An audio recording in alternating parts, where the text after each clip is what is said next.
श्री संत एकनाथ महाराजांचे चरित्र भाग 6वा।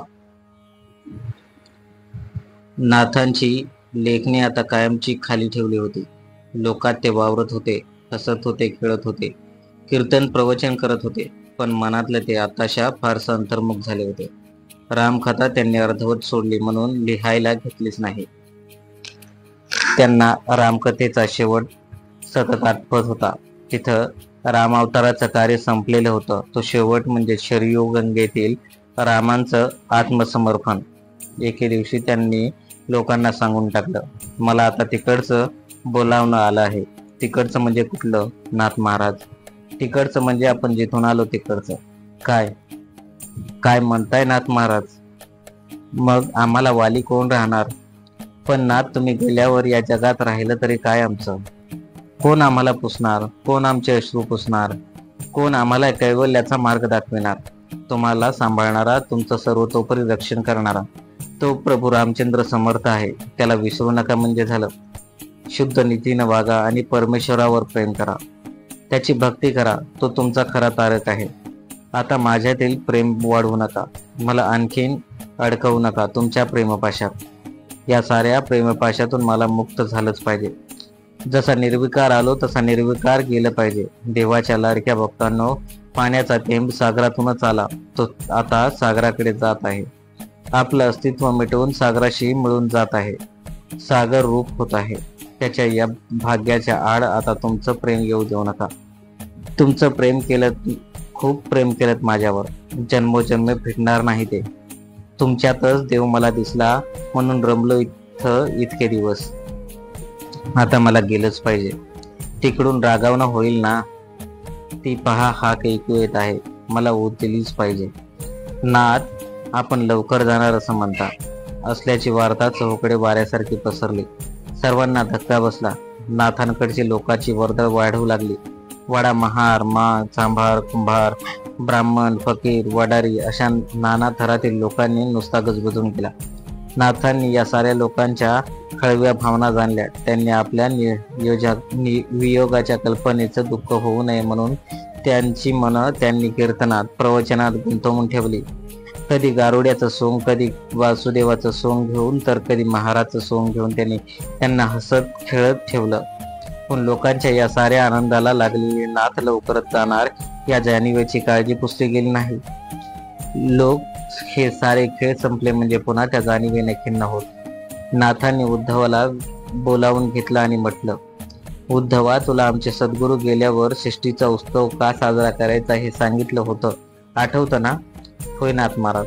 त्याच वेळी तुला मी म्हटलं होतं की या सृष्टीला पुढील भविष्यात आणखी काय घडणार आहे म्हणून। काय घडणार आहे नाथ?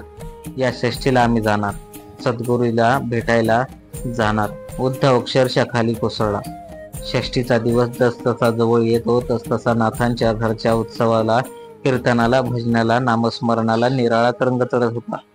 नाथ लोकांना हेतुत्व त्याच रंगवून टाकत होते। षष्टीच्या आदल्या दिवशी नाथांनी लोकांना आपल्या शेवटच्या प्रवचनात उपदेश केला, कोणी कोणाचा छळ करू नका। नवऱ्यानं बायकोनं, सासूनं सुनेचा, पती पत्नीनं घरच्या वृद्धांचा, बाहेरच्यांचा, पशुपक्ष्याचा, त्या साऱ्याचाच एकाच आनंदाघन परमात्म्याचा आत्मरूपात वास होत आहे।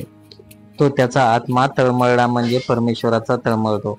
प्रपंच उत्तम करा, पण प्रपंचात अडकू नका। हे सारं विश्व प्रपंचात्माचंच आहे। त्यानं या जगात कर्म करण्यासाठी आपली नियुक्ती केली आहे। तेव्हा तुमचा प्रपंच हा तुमचा नाही, तुमची मुलं बाळ, घरदार सारं काही त्याचं आहे। त्याच्यासाठी तुम्ही काम करता, या भावनेनं प्रपंच करा आणि प्रपंचातून आपली सुटका करून घ्या। कमळ पाण्यात राहूनही पाण्याचा आपल्याला स्पर्श होऊ देत नाही, तसा प्रपंचातील कर्माचा, कर्मफळाचा तुम्हाला स्पर्श होऊन देऊ नका। अगदी निर्लेप राहा। माणसानं माणसाचा द्वेष करणं पाप आहे। माणसाचा देह हे परमेश्वराचे मंदिर आहे। या भावनेनं माणसाशी वागा। मनुष्य मात्रावर प्रेम करा। स्पृश्यास्पृश्य भाव टाकून द्या आणि एकमेकांना उराउरी भेटा। यानंच तुम्हाला देव भेटेल। परमेश्वरा पण बुद्धीनं प्रपंचातील कर्मे करीत राहा आणि अंतःकरणानं परमेश्वर प्रीतीचे शुद्ध झरे वाहू द्यात तुमच्या। संत सज्जनाचे पाय धरा, ते तुम्हाला तारतील. अहंकाराचा वारा लागू देऊ नका. समत्व भावनेनं परमेश्वरावर प्रेम करा. नाथांनी अथांग जमदानायासमोर हात जोडले आणि म्हणाले, तुम्ही सारे जण संत व्हा असे. आता बंधू जे जन जे का आनंद चिद्धन वर्षताती स्वानंद जीवन संतप्त विनवावया. की ते भूत दयार्णव की माहेरा आली कवन, ते भोगावरी न विटवी त्यावरी न उठवी. आपुलिये सहजस्थिती स्वय वर्तती सदा, ते ज्ञातेपणा न मिरविती पिसेपणा न दाबती. स्वरपुंज विस्मृती गळूनी वर्तती निजांगे, प्रेमा अंगीची जिरला विस्मय येऊने विसरला.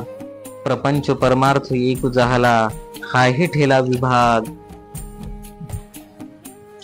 गंगा दुथडी भरून वाहत होती आणि नाथांच्या वाणीला तर महापूर आला होता.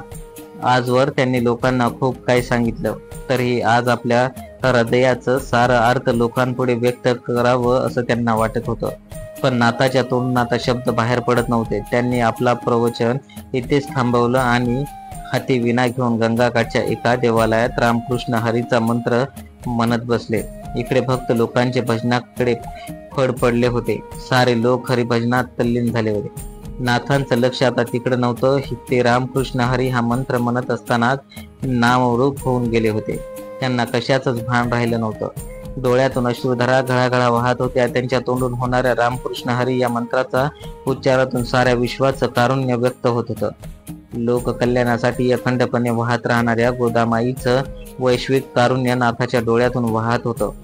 सर्वत्र शांतता पसरली होती. भजने मंडळी आणि भक्त लोक पेंगुळले होते. गोदामाईच्या झुळझुळू आवाज नाथांना करुणाभरी आवाजाला रामकृष्ण हरी या मंत्राचा जप आणि जपाला साथ देणाऱ्या विनेचा मंजूळ मधुर आवाज तेवढा ऐकू येत होता. अशा शांत वातावरणात नाथांनी डोळे उघडले. थोडा वेळ विना स्तब्ध राहिली. सारच वातावरण नीरव झालं. हे येत होता तो फक्त गोदावरीच्या वाहत्या पाण्याचा झुळझुळ नाद. फाल्गुन वद्य षष्टीचा दिवस उजडला होता. नाथ उठून उभे राहिले. विना तशीच गळ्यात अडकवून ठेवलेली होती. अष्टदिशांना त्यांनी नमस्कार केला. देवांपुढे हात जोडून उभे राहिले आणि करुणाद्र वाणीनं देवांना विनवलं. हे मुरारी, तुझा संदेश घेऊन तुझ्या या कर्मभूमीवर मी आलो. तुझ्याच प्रेरणेने आणि आशीर्वादाने तुझ्या रूपानं या जगात वावरणाऱ्या लोकांना तुझा संदेश पोहोचवला. काही कसूर झाली असल्या क्षमा कर. मी तुझाच होतो, तुझाच म्हणून या जगात वावरलो आणि तुझाच या जगात सर्वत्र पाहिलं. मने मानसी मुरवून ठेवलं. या देहातील आत्मरूपाला तुझा वियोग कधी सहन झाला नाही. तूच या आत्मरूपानं सदैव माझा पाठीराखा झालास. तुलाच मी सद्गुरूत पाहिलं. सद्गुरूच्या रूपानं तू या मातीची मूर्ती घडविलीस. हे प्रभो, आज मला तुझी हाक स्पष्ट ऐकू येत आहे. चहू बाजूंनी मला कवटाळून घेण्यास उत्सुक झालेला तू मला माझ्या डोळ्यांना दिसतो आहेस. तुझ्या मिठीत आता विरून जावं म्हणून या जीवाला आता कळा लागल्या आहेत.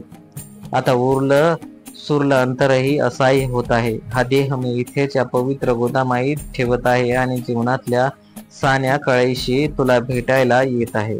हे विश्वरूपा अनंता आनंद घना, आता अनंतत्वात मी माझं शेष अस्तित्व मिटवून घेत आहे. तू तुझं सारं कारुण्य माझ्यावर लोटून मला तुझ्या समरसून घे. हा भग मी निघालोच.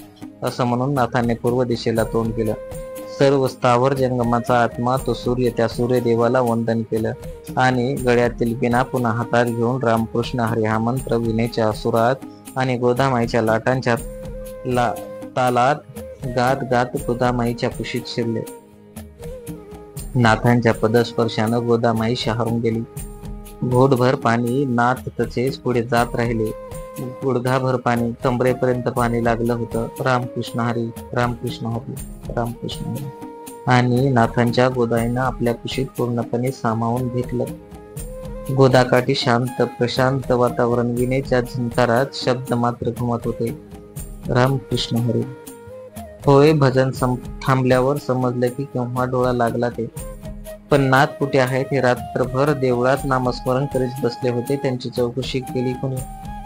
कुणाला भान होतं त्यांचं? नाथांनीच त्यांना भजनात नामसंकीर्णात असं बुडवून टाकलं होतं की नाथ आपल्या अवतीभोवती आहेत हे त्यांना भान राहू नये. खरंच गड्या, असा साधू पुरुष होणार नाही. त्यांच्या रूपानं देवच नांदतोय आपल्यात. या प्रपंचात कोणत्या दुःखाला म्हणून उणीव नाही, पण या देवानं प्रपंचातलं वर काढलंय आपल्याला.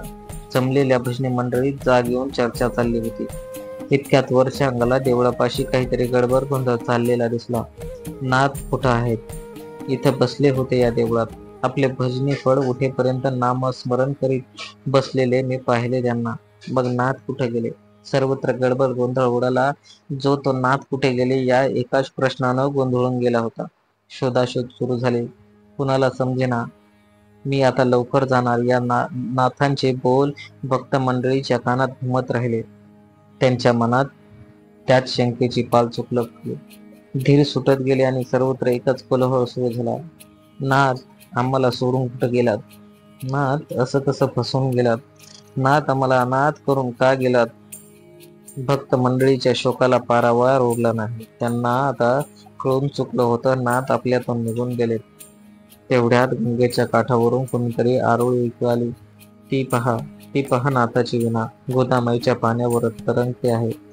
सर्वांच्या नजरा गोदाईकडे वळल्या. क्षणभर सारं वातावरण स्तब्ध राहिलं आणि दशदिशांना भेटून जाणारा एकच जयघोष असंख्य मुखातून बाहेर पडला. पुंडलिका वरदेव विठ्ठल एकनाथ महाराज की जय.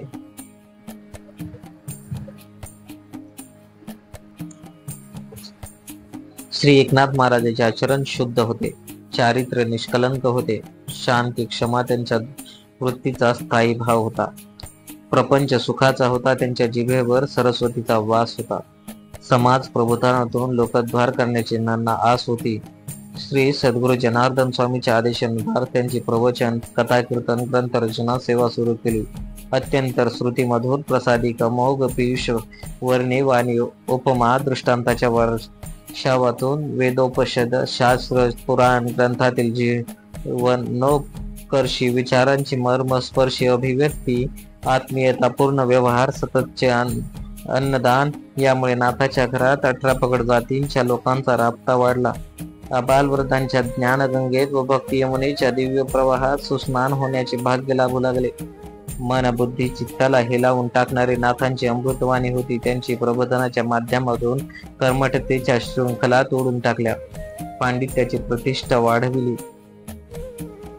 पांडित्याचे स्तोम कमी केले. कधीही कोणाचाही बुद्धिभेद केला नाही. विरोधासाठी विरोधही केला नाही. निष्काम भावनेने शांतपणे निंदा नालस्ती व विरोधाला क्षमा भावनेने व विनम्रतेने जिंकलात. समाज परिवर्तनाचे व्रत अंगीकारले. नाथांच्या हरिसंकीर्तन प्रसंगी उपस्थित सारा समाज भावमग्न होऊन हरिचिंतनी रंगून लागला. कीर्तनाची शेवटी तल्लीन करण्यासाठी पद्धत त्यांनी सुरू केली. त्यातूनच भारुडाचा उगम झाला. उद्धवाच्या विनंतीवरून नाथांनी भागवतावर प्रवचने केली. नाथांची कीर्तन, नामस्मरणावरील अभंगरचना, गवळणी, भारुडे, पुराण ग्रंथाची पारायणे व त्यावरील निरूपमय केलेले लिखित भाष्य, त्यामुळे अल्पावधीतच नाथाचा कीर्तन सुगंध सर्वत्र दरवळू लागला. त्यांच्या घरी भाविक भक्तांचा राबता कधीच वाढला. सर्व दानात श्रेष्ठ अशा अन्नदानाचे सदावर्त त्यांच्या वाड्यात कायमचे सुरू झाले. नाथांच्या घरी प्रत्यक्ष भगवतांचे वास्तव्य असल्याचे रिद्धी सिद्धी त्यांच्या घरी चाकरी करू लागल्या. नाथांना कधीच कोणत्याच प्रकारची चिंता अथवा कमतरता अशी कधीच पडली नाही. नाथांची विद्वत्ता, त्यांच्या लोकाग्रह वाढता, यश कीर्तीचा प्रभाव पाहून निंदकाने द्वेष अनुसयाने त्यांना नाना प्रकारे छळावायला सुरू केले. परंतु विनयशीलता, शोषिकता, क्षमाशीलता, गुणग्राहकता, समदृष्टी आणि सर्व प्राणिमात्रात भगवंत पाहण्याचा त्यांच्या स्वभावामुळे निंदक गप्प बसू लागले. काहीचे हृदय परिवर्तन झाले. ते नाथांचे अनुयायी बनले. नाहीतर सर्वत्र साधू सत्पुरुषांच्या आपल्या समाजात निंदकांना त्रास सहन करावा लागला आहे. सवर्णांच्या अग्निपरीक्षेपेक्षा नाथांचे संतत्व अधिक शुद्ध सत्वमय बनले. नाथ जीवनातील काही अलौकिक चमत्कारिक प्रसंग. श्री संत नाथावर जगदात्मा जगदीश्वराची पूर्ण कृपा होती. सद्गुरू श्री जनार्दन स्वामींचा वरदहस्त त्यांना लागला होता. त्यांच्या लौकिक जीवनात अनेक अलौकिक चमत्कार घडत होते. नाथांच्या देवडीवर श्री गुरु दत्तात्रय स्वतः चोपदार होऊन पहारा करीत असत. श्री जनार्दन स्वामी व दासोपंतांना इथेच त्यांचे दर्शन झाले होते. नाथांच्या सदाचाराचे व उत्कट भक्तिप्रेमाने बांधले गेलेले प्रत्यक्ष द्वारकाधीश भगवान श्रीकृष्ण परमात्मा श्रीखंड्या रूपाने सेवक बनून 12 वर्ष नाथांची सेवा चाकरी करीत होता. कावडीने रांजणभर पाणी भरणे, चंदन उगाळून देणे आणि संत सेवा कार्य करीत राहणे परमेश्वरी दृष्टांतानुसार कर्नाटकातील एका सावकाराकडून प्राप्त झालेल्या श्री विठ्ठल रुक्मिणीच्या मूर्तीची स्थापना नाथांनी आपल्या वाड्यात केली. सकल प्राणी मात्रांमध्ये भगवंताचे दर्शन घडून त्यांना साष्टांग दंडवत घडविणाऱ्या, मेलेल्या गाढवाला जिवंत करणाऱ्या दंडवत स्वामींना नाथाने जिवंत समाधी घेण्याची आज्ञा केली व त्याचप्रमाणे तो प्रसंग घडला. याच प्रसंगामध्ये निंदा करणाऱ्या व ब्रह्महत्येचे पातक नाथाच्या मस्तकावर थोपविणाऱ्या ब्राह्मणाच्या इच्छेनुसार नाथांनी पाषाणाच्या नदीला गवत खावयाला लावले आणि नंदीने जलसमाधी घेतली. वडिलांच्या श्राद्धतिथीला केलेला स्वयंपाक नाथांनी भुकेलेल्या अस्पृश्यांना वाढला. त्यामुळे कर्मठ ब्राह्मण संतप्त झाले. त्यांनी नाथावर बहिष्कार घेतला. तेव्हा नाथांनी पित्रांना आवाहन केले आणि नाथांचे पित्र नाथांच्या घरी येऊन भोजन करून तृप्त झाले. नित्यप्रमाणे गोदावरी स्नान करून येणाऱ्या नाथाच्या अंगावर एक पान खाऊन 108 वेळा थुंकला आणि शांती दयेचे मूर्ती असणाऱ्या नाथांनी त्या क्षमा पीत केले व त्यांचे हृदय परिवर्तन झाले. काशी गंगा रामेश्वरास नेताना मरणोत्तर गाढवाच्या मुखात गंगातीर्थ घालून त्याचा उद्धार केला. तसेच अंत्यजाच्या मुखाला उचलून जवळ घेऊन त्यास वाचविले. एका अंत्यजास व ब्रह्म राक्षसास मुक्ती प्रदान केली. त्याशिवाय कुत्र्याच्या पाठी तुपाची वाटी घेऊन धावणे, भुकेल्या ब्राह्मणांचा व चोरांचा सत्कार इत्यादी अनेक प्रसंग श्री संत एकनाथ महाराजांच्या साधुत्वाच्या आणि साक्षीकारत्वाच्या परिचारक आहेत. श्री एकनाथ महाराजांची ग्रंथ संपदा. चतुश्लोकी भागवत. मूळ भागवत स्कंद 2 आणि 9 श्लोक 42 ते 45. सद्गुरु श्री जनार्दन स्वामीच्या आदेशानुसार नाथांनी लिहिलेला हा पहिला ग्रंथ. त्र्यंबकेश्वर क्षेत्री सद्गुरूंचे सानिध्यात हा ग्रंथ पूर्णत्वास गेला. श्रीमद भागवत महापुराणातील संदर्भानुसार भगवंतांनी ब्रह्मदेवास प्रथमतः चतुश्लोकी भागवत सांगितले. गुरुवाज्ञेने नाथांनी गुह्यतम ज्ञानावर रोचक भाष्य करीत ते ज्ञान शेकडो ओव्यात सुलभ केले. हस्तमलक. श्रीमद आद्य शंकराचार्य रचित नाहम मनुष्या न च देव यक्षे या 14 श्लोकी श्रुतीवर नाथांनी या छोट्याशा ग्रंथात 650 ओव्यातून भाष्य करीत अध्यात्म स्वरूपाचे वर्णन केले. शुकाष्टक. निस्रैंगुरे पथिता विचारिता को विधी को निषेधः असा चतुर्था चरण असलेल्या शुकाष्टकावर नाथांनी या ग्रंथात सुबोध भाष्य केले आहे. आत्मसुख या छोट्या ग्रंथात जीवाचे खरे सुख कशात आहे या विषयावर नाथांनी आत्मप्रचितीद्वारे वर्णन केले आहे. स्वानंद लहरी. आत्म्याचे खरे स्वरूप कळून आल्यावर बंध, मोक्ष, स्वर्ग, नरक, सगुण, निर्गुण या इत्यादी सर्व द्वैतभाव भाषा निवळते. जीवाची भ्रांती स्थिती मावळते या विषयावर नाथाने 150 ओव्यात निरूपण केले आहे. रुक्मिणी स्वयंवर या विषयावर अनेक काव्य ग्रंथ उपलब्ध आहेत, पण नाथकृत रुक्मिणी स्वयंवर सर्वोत्कृष्ट आहे. कारण ग्रंथांच्या अंत साक्षीनुसार स्वतः भगवान श्रीकृष्ण दृष्टांत देऊन नाथांना आदेश दिला की माझे विवाह वर्णन कर, तुला साफल्य प्राप्त होईल. विद्या विनय संपन्न नाथ काशी क्षेत्री मुक्कामास असतात. तेथील कर्मठ ब्राह्मणांनी असूयेने नाथकृत भागवत टीका ग्रंथाचे हस्तलिखित गंगार्पण केले होते. गंगा मातेने ते झेलले होते. तिथे ते तेव्हा परिणित अवस्थेत असताना प्रभूच्या आज्ञेने नाथांनी रुक्मिणी स्वयंवर या ग्रंथाची रचना केली. प्रत्यक्ष भगवंताच्या आज्ञेनुसारून या ग्रंथाची निर्मिती झाली असल्याने हा ग्रंथ अत्यंत रसाळ, प्रासादिक व अलौकिक झाला आहे. रुक्मिणी कृष्ण स्वयंवरातील या काव्य लेखनामागे नाथांचा केवळ मनोरंजन हा हेतू नसून अद्वैत तत्वज्ञान सर्वजनास सुलभतेने सांगणे हा हेतू होता. कृष्ण रुक्मिणी विवाह म्हणजे जीव शिवाचे ऐक्य ही त्याची भूमिका होती. हा ग्रंथ विशेषतः स्त्रीवर्गात सर्वाधिक लोकप्रिय आहे. या ग्रंथाच्या पारायणाने अविवाहित मुलीचे विवाह संपन्न होताच अशी दृढ श्रद्धा व विश्वास निर्माण झाला. एकनाथी भागवत महर्षी देव वेद व्यासाच्या अष्टांग पुराणापैकी श्रीमद भागवत या महापुराण ग्रंथातील 11 स्कंदावर नाथांनी जे भाग्य लिहिले ते एकनाथी भागवत या नावाने प्रसिद्ध आहे. नाथकृत या प्रशस्त ग्रंथात एकूण 31 ओव्यात 1838 ओव्या आहेत. नाथांनी पैठणला या ग्रंथलेखनास प्रारंभ केला आणि हा ग्रंथराज काशी वाराणसी तीर्थ क्षेत्री पूर्णत्वास गेला. मूळ भागवत प्रमाणेच नाथकृत भागवत अत्यंत अद्वैत भक्ती प्रधान आहे. ग्रंथातील विषय निरूपमातून नाथांनी मानवी जीवनाचे प्रापंचिक, लौकिक, परलौकिक, पारमार्थिक पातळीवर स्वरूप स्पष्ट केले आहे. भागवत संप्रदाय, उपासना पद्धती, श्रद्धा, भक्ती, विरक्ती, देशानुभव, गुरु महात्म्य आणि विषयावर अत्यंत सुलभ रसाळ भाषेतून भाष्य केले आहे.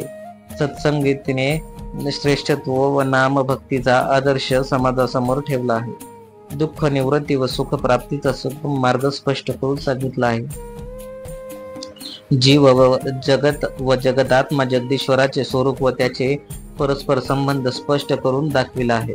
कर्मयोग, ज्ञानयोग, भक्तियोग व ध्यान योगाने परब्रह्माशी घडू शकणारे ऐक्य विशद करून प्राधान्य सर्वसामान्याच्या उद्धारासाठी भक्तियोगाचा पुरस्कार करून वैराग्य संपन्न निष्काम भक्तीचा विशेष महत्व दिले. भक्ती माऊली अर्थात भक्तीला माऊलीचे स्थान देत भगवान त्याच्या परस्पर प्रेमाची भावपूर्ण वर्णन केले आहे. ज्ञानेंद्रिय व कर्मेंद्रियांनी ईश्वराची भक्ती संसार भयापासून मुक्त करते.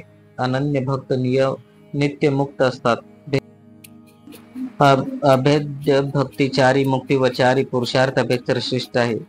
भक्तींमध्ये जीवनाची खरी सार्थकता आहे. अशा प्रकारचे निरूपण करीत नाथांनी आपल्या भगवतातून ईश्वर प्राप्तीचा भक्ती मार्ग सर्वजन सुलभ केला आहे. काशीच्या कर्मठ ब्राह्मणांना नाथांनी श्रीमद भागवतावर मराठीतून टीका करावी हे आवडले नाही. त्यांनी नाथांना काशीस आमंत्रित करून या ग्रंथाचे हस्तलिखित गंगा नदीत बुडवून टाकले. त्याचा अवमान केला व गंगा मातेने ग्रंथाला तारले हे पाहून कर्मठांना पंडितांना नाथांच्या दिव्यत्वाची प्रचिती झाली. ते नाथांसमोर नतमस्तक झाले. या ग्रंथाची पालखीतून मिरवणूक काढली गेली. आज हेच एकनाथ भागवत वारकरी संप्रदायाच्या प्रस्थान प्रेयतील एक विद्वत्त मान्य ग्रंथ आहे. याशिवाय दशावतार, एकादशी महात्म्य, रुक्मागंध कथा, तुलसी महात्म्य, हनुमान जन्म, संदीपनी कथा, शिव पार्वती विवाह, गंगा गौरी कलह इत्यादी पौराणिक आख्याने नाथांनी सोप्या सुलभ अभंगकृत वर्णन केले आहेत. तसेच श्री ज्ञानेश्वरीची प्रत शुद्ध केली ते सर्वाविवेद आहेच. भावार्थ रामायण नाथांच्या जीवनातील अखेरच्या कालखंडातील शेवटचा आणि महत्वपूर्ण ग्रंथ म्हणजे भावार्थ रामायण होय. उदात्त मानवीय मूल्याची जननी असलेल्या भारतीय संस्कृती व सभ्यतेला क्षेत्रातील सर्वोत्कृष्ट ग्रंथ म्हणून मान्यता पावलेल्या, सर्वाधिक लोकप्रिय लाभलेल्या आदिकवी वाल्मिकी रचित रामायण या ग्रंथावर प्राकृत भाषेत टीका असलेला हा ग्रंथ भावार्थ रामायण. नाथांनी आपल्या निर्मळ अंतकरणाने, विशुद्ध आचरणाने, अखंड हरिचिंतनाने, उत्कट भावभक्तीने प्रभू श्रीरामाच्या हृदयांमध्ये भारतासमोर स्थान निर्माण केले. प्रभूंनी प्रसन्न होऊन रामायणाचा भावार्थ शब्दबद्ध करण्याचा आदेश दिला. सद्गुरु कृपांकित नाथांनी विवेकरूप भक्तिभाव व अनन्य प्रेम निष्ठेने ओथंबलेल्या आपल्या विचार भावनांना शब्दरूप दिले आणि नित्यातून चिरंतर भावभक्ती समृद्धीपूर्ण असे भावार्थ रामायण साकार झाले. भावार्थ रामायणाने जिज्ञासू व अर्थ भक्तांच्या मनबुद्धीची तृप्ती झाली. पंडितांचे गर्वहरण झाले. ज्ञान, विज्ञान, विवेक, वैराग्य, गुरुसेवा, गुरुकृपा या साऱ्या प्रभू श्रीरामाच्या भक्तिरसात रंगून जाऊन आपला जन्म सार्थकी लावू इच्छिणाऱ्या धर्मप्रवण अबाल वृद्धांसाठी आणि सापेक्ष पुरुषार्थी अशा धीर वीर वाचकांसाठी श्री संत एकनाथी कोदंडधारी रामायणाचे चरित्र भावार्थ रामायणात गायले. भावार्थ रामायण एक प्रासादिक महाकाव्य आहे. महाराष्ट्र शारदेच्या कंठातील कौस्तुभमणी आहे. या ग्रंथात भक्तिभाव गंगा दुथडी भरून वाहते आहे. ग्रंथातील ओवीबद्ध उत्कट प्रसंगातून नाथांच्या दिव्य प्रतिभेची, प्रभुदत्त प्रज्ञेची व रामभक्तीची साक्ष ठाई लक्षित होते आहे. या ग्रंथात गंगेचे ज्ञान पवित्र आहे. यमुनेचे भावार्मधुत व आणि सरस्वतीचे मांगल्य निधान प्रकर्षाने जाणवते आहे. ही शुद्ध सात्विक अनिर्वचनीय कलावृत्ती रामभक्तीवर अधिष्ठित असल्याचे या ग्रंथात विचारित आहे आणि भाव त्रिकाला बाधित व विश्वव्यापक झाले आहे. पुंडलिकावरती विठ्ठल श्री ज्ञानदेव तुकाराम एकनाथ महाराज की जय.